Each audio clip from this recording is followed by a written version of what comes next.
Olá, bom dia. Está começando o Eldorado Expresso com os principais destaques das plataformas do Estadão nesta quarta-feira. Oi, Carol, bom dia. Bom dia, Heisen, bom dia a todos. E a gente começa com um destaque sobre um julgamento que está acontecendo lá em Porto Alegre. Julgamento de um recurso da defesa do ex-presidente Lula naquela condenação por corrupção e lavagem de dinheiro no caso do sítio de Atibaia.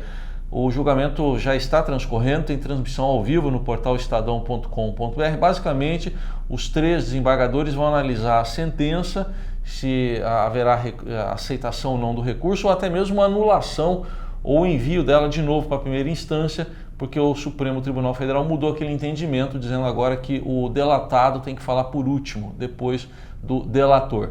O julgamento está lá em tempo real para você acompanhar no portal estadão.com.br. Passa lá. E hoje o Supremo Tribunal Federal também retoma o julgamento, aquele que trata do compartilhamento de dados sigilosos por órgãos de controle, sem uma autorização judicial. Na semana passada, foi suspenso, já ficou em 1-1, votos divergentes, inclusive do ministro Dias Toffoli e do ministro Alexandre de Moraes. Hoje começa falando o ministro Edson Fachin.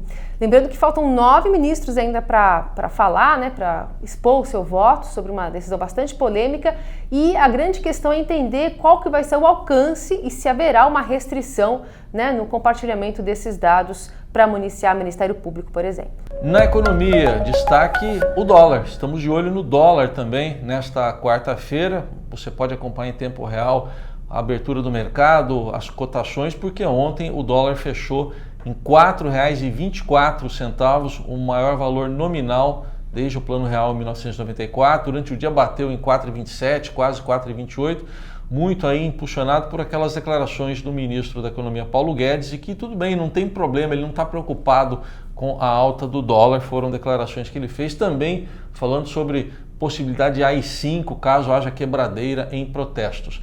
E isso tem impactos já no preço do café, por exemplo. As padarias já estão de olho em possíveis aumentos, mas dizendo que por enquanto estão segurando aumentos, pelo menos aqui em São Paulo. Em relação ao pãozinho, Em relação ao pãozinho, farinha de trigo, enfim.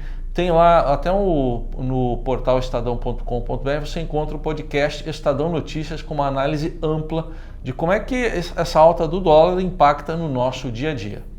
De agosto a novembro, explodiu o corte seletivo de madeira lá na Amazônia. Corte seletivo é aquele que, quando o madeireiro escolhe quais árvores vai derrubar, levando em conta especialmente o tipo de madeira, se é IP, se é jatobá, mas muito mais valorizada no mercado. Isso representa um aumento de 35% em relação aos últimos 12 meses, são dados do DETER, daquele sistema de monitoramento via satélite do INPE. E esse é o início daquele processo que a gente já está acostumado a ouvir, os relatos, que começa com o corte seletivo, depois o corte raso e o fogo, a queimada nessas regiões, nessas áreas que depois viram pasto. Falar em queimadas, tem ainda a notícia no Estadão sobre a prisão de 4 brigadistas que, na verdade, estão promovendo queimadas na região do Pará. Ontem eles foram presos e também estão sendo investigados de envolvimento de desvio de verbas que iriam para ONGs ali na região. No futebol, destaque para o jogo da festa, o jogo da taça do Flamengo hoje à noite. A taça do Campeonato Brasileiro, que é da Libertadores, recebeu no sábado, depois de vencer o River lá em Lima, no Peru. Hoje tem Flamengo e Ceará pelo Campeonato Brasileiro, então o Flamengo recebe a taça de campeão de 2019. Com muita festa, 60 mil pessoas, lotação esgotada, ingressos todos vendidos lá no Maracanã. E o Corinthians, às 9h30 da noite, tentando se classificar para a Libertadores, recebe o lanterna e já rebaixado Avaí na Arena em Itaquera. Ontem a gente falou aqui também sobre o Clube Empresa, aquele projeto de transformar clubes de associações em empresas. A votação foi adiada lá na Câmara de ontem para hoje. A gente acompanha também tudo isso, além da rodada do Brasileirão.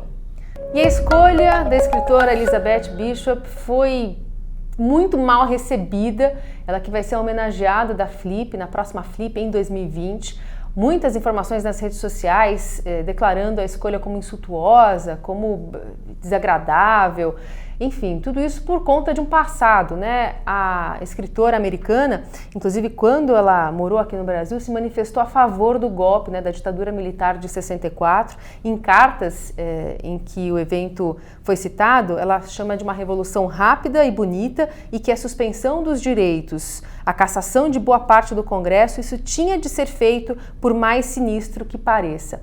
A questão toda é que, apesar da obra dela não ser influenciada por essas questões, o timing foi muito ruim, né, segundo as repercussões que a gente tem visto, porque a gente está vivendo um momento em que essa pauta, né, ditadura militar, está muito em voga.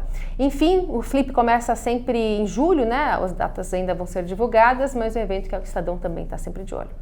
Estes e outros assuntos você acompanha nesta quarta nas plataformas do Estadão. Um ótimo dia para você e até amanhã. Até amanhã.